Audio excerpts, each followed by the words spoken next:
Garukira amasezerano ya Arusha. Garukira amasezerano ya Arusha ni ikiganiro cyo kwigishanya no kwibutsanya ibigize amasezerano y'amahoro no gusubiza hamwe ko Barundi yabereye i Arusha.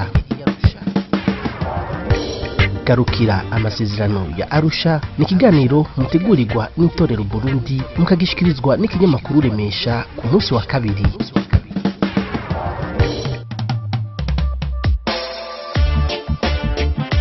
Ndabaramukije mwese muduteze yompi, turi ku munsi wa kabiri igenekerezo ry'icenda mu nyonyo. Kaze muri kino kiganiro aho twigishanya tukanibutsanya ibigize amasezerano y'amahoro no gusubiza hamwe kw'Abarundi, amasezerano yabereye i Arusha. Iki kiganiro mukaba mugitegurirwa n'itorero Burundi mukagishikirizwa n'umugwi wo kumenyesha makuru Remesha, mukazokwama mugisanga ku mbuga ngurukana bumenyi wezi3.itorero.org na wezi3.remesha.net. Franck Espoir NDIZEYE akaba arije tuzokwama turi kumwe muri kino kiganiro ku misi yose ya kabiri. Mukaba muhawe ikaze mwese kugira twigishanye tunibutsanye amasezerano ya Arusha.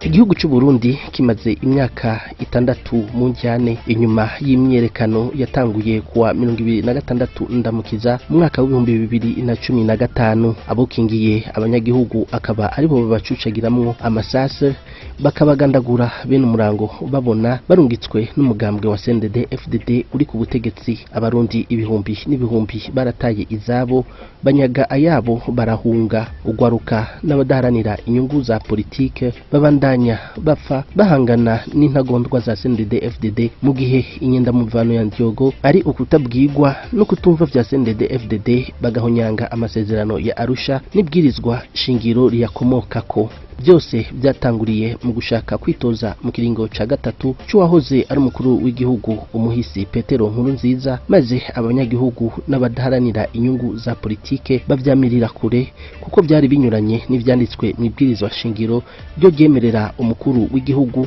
kwitoza ibiringo bibiri gusa, mu gihe arivyo byari vyemejwe mu masezerano yabereye i Arusha, amasezerano y'amahoro no gusubiza hamwe kw'Abarundi yatewe ko igikumu mu mwaka w'2000 agahagarika ukutumvikana kwari kumaze imyaka myinshi mu Burundi. Ayo masezerano y'amahoro no gusubiza hamwe by'Abarundi yabereye mu gihugu ca Tanzania i Arusha mu kwezi kwa Myandagaro umwaka w'2000, inyuma y'igihe kirekire bari mu biganiro bahujwe n'uwahoze ari umukuru w'igihugu ca Tanzania Julius Nyerere amaze kwitaba Imana, yunganirwa n'uwahoze arongoye Afrika y'Epfo Nelson Mandela. Naho kwirengagiza iciza cayo masezerano ya Arusha mu kugarukana amahoro mu Burundi, mu gihe yaje ahagarika ingwano yari imaze imyaka myinshi, tutibagiye n'ihonyabwoko, byose vyagiye biranga igihugu cacu cy'u Burundi. Ayo masezerano yatumye abiyitirira ubwoko bw'Abahutu bari bagiye hamwe bagira imihari igwanya intwaro yari yiganziyemo Abatutsi yagenda ikurakuranwa.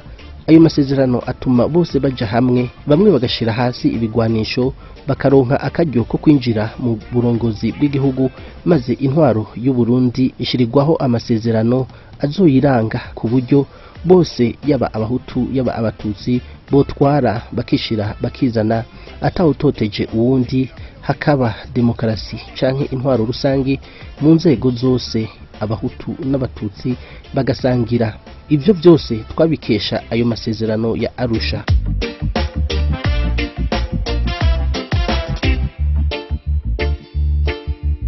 Ayo masezerano y'Arusha yabaye hagati y'abaserukira Abatutsi bari mu burongozi bw'igihugu bahagarariwe n'uwahoze ari umukuru w'igihugu umuhisi Major Pierre Buyoya, n'imihari yiyitirira ubwoko bw'Abahutu yagwana harimwo CNDD-FDD yahavuye ibironkeramwo ubutegetsi gushika n'uno munsi. Yashizeho ibwirizwa shingiro rirashe riranga Uburundi, rigashiraho urutonde rwiza ruranga intwaro mu gihugu, mu gihe igisirikare cy'u Burundi cari ciganziyemwo ubwoko bumwe aribwo bw'Abatutsi, bakagikoresha nk'inkingi y'icishimikizo mu kubandanya barongora igihugu, kandi basanzwe ari inkehwa ku gitigiri c'Abahutu, mu gihe nabo ubwabo babona ko ari intambamye kuri bo mu kwinjira muri politike y'igihugu, naho igitigiri cabo cari kirenze icyo batutsi kure niyo. Icatumye Uburundi busubira kugwa mu kaga k'injyane nuko uwo mugambwe uri ku butegetsi wahamvye y'amasezerano ya Arusha kwihariza ibibanza byose by'ubutegetsi n'igisirikare mu gihe bitemewe n'amasezerano ya Arusha. Uburorero bwinshi burahari. Mwibuke mu mwaka w'2014 Ruhuhuma wahoze ari icegera ca mbere c'umukuru w'igihugu kandi yarasanzwe afise amabanga adasanzwe mu mugambwe wa UPRONA, Bernard Busokoza yarakuwe ku butegetsi inyuma yo kutemeza ingingo y'umushikiranganje wo hagati mu gihugu yo gukura uwahoze atwara umugambwe UPRONA bagaheza bagashiraho umuyoboke wa CNDD-FDD. Ivyo bikaba vyatumye n'abashikiranganje bagera kuri batatu bava mu mugambwe wa UPRONA bahagarika amabanga yabo haba muri leta be no mu mugambwe UPRONA. Mu gihe hari uburorero bwinshi, ivyo biragaragaza neza ko umugambwe CNDD-FDD wonyene ubwite ari wo urongoye igihugu cy'u Burundi. Mu kwezi kwa Ntwarante umwaka w'2014 uwo mugambwe waragerageje gushiraho ingingo yotuma haba ihinduka mu buryo bwo kugabangana intwaro, ariko ntivyashoboka. Iyo ngingo yarigamije gukuraho ivyegera by'umukuru w'igihugu mu gihe umwe ava mu mugambwe uri ku butegetsi, uyundi agakomoka ku mugambwe utavuga rumwe na leta, maze ivyo bibanza bibiri bigasubirizwa n'umushikiranganje wa mbere adasanzwe kandi agenwa na CNDD-FDD. Mukibuka kandi ko uwo mugambwe nyene wagerageje gushaka guhindura ibwirizwa shingiro kugira ukureho inzitizi y'ibiringo ku mukuru w'igihugu, maze nabyo ntibyaborohera ico gihe, ariko bagashigwa barihinduye mu mwaka w'2018.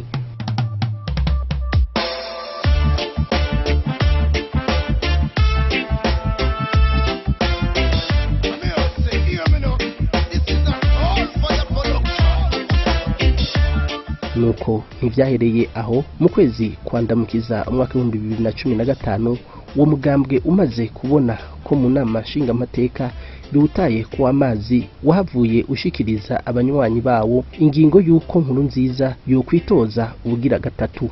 Vyemezwa inyuma y'uko benshi mu badashigikiye iyo ngingo bakugwa mu mabanga, abandi bagahunga kuko byari binyuranye n'amasezerano ya Arusha. Mwibuke ko mu ijambo ryashikirijwe n'uwo mugambwe CNDD-FDD kwigenekerezo rya 24 ndamukiza umwaka w'2015 aho batangaza ukwitoza mu kiringo ca gatatu ca Nkurunziza, wavuze ko zimwe mu ngingo zigize amasezerano ya Arusha zidakwiye kandi ataco zoza zifasha mu gutorera umuti ibibazo by'u Burundi. Ivyo bikagaragaza neza ko uwo mugambwe wari umaze guhonyanga ayo masezerano ya Arusha, yo yari yatumye uva mu ishamba ukambikwa agashambara ugahabwa igihugu. Nkuko byari byashikirijwe n'uwahoze arongoye igihugu ca Afrika y'Epfo Thabo Mbeki ko uzohirahira akavuguruza canke agahonyanga n'ingingo nimwe mu biri mu masezerano ya Arusha ko bishobora kuzosubiza igihugu mu manga, ari navyo byahavuye bishikira Uburundi ku ntwaro ya CNDD-FDD, aho ubu abarundi isinzi bari mu buhungiro, nayo abandi babandanya bagandagurwa basinzikarizwa ubuzima. Ibwirizwa shingiro ryahonyanzwe itegekanya ko hari inzego zitatu zitegerezwa gucungera iyubahirizwa ryayo hamwe n'abanyagihugu. Hari inama nshingamateka iri kumwe n'inama nkenguzamateka, hakaba sentare yubahiriza ibwirizwa shingiro, hakaba inzego z'umutekano. Izo nzego zaragerageje gufasha abanyagihugu kugwanya ihirikwa y'ibwirizwa shingiro n'amasezerano y'Arusha, ariko ntibyakunze. Abahagarariye iyo ntumbero yari gukiza igihugu baromogwa na CNDD. Izo nzego zicamwo kubiri.